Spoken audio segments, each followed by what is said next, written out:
দেখতে পেয়েছো ফুচকালাটা রোজ আমাদের এইখানে আসে। রোজ আসো? রোজ? কত ধরে এই ফুচকার ব্যবসা করো? 10 বছর।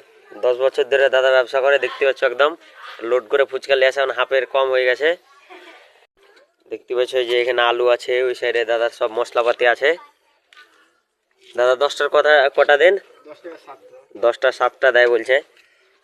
এই যে সব এখন মিক্স করবে, দেখো সব মশলা দেওয়া হচ্ছে। দিদিকাই এই যা হচ্ছে, আলু ছিলে দেওয়া হয় নাকি দাদা? হ্যাঁ, আলু এখন ছিলে দেওয়া হয়, আগেও দেওয়া হতো ছিলে, নাহলে চুকা মুখা সব চলে যাবে। এই যেমন টোটো দিয়ে ব্যবসা করছে, আগে ভ্যানে করতো। টোটোতে সুবিধা হয় নাকি দাদা? হ্যাঁ, টোটোতে অনেক সুবিধা হয়, ভ্যানে চালিয়ে চালিয়ে যেতে হয়।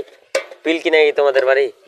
হ্যাঁ, দেশ একদম চানা সব একদম ভরে ভরে দেওয়া হয় নাকি? সব একদম ভরে ভরে দেওয়া হয়। এই যে চানা বাদাম। ফুচকা পার্সেল করবে আমাদের 20 টাকার। ফুচকা কেমন লাগে এখানকার খেতে? ভালো লাগে। ভালো লাগে তো? ভালো লাগে ফুচকা এখানকার খেতে? ভালো লাগে। হ্যাঁ, ভালো লাগে। দাদার ফুচকা খাইতে সবকে ভালো লাগে বলছে। এই যে আমরা 20টার ফুচকা নিয়ে চলে এলাম পার্সেল।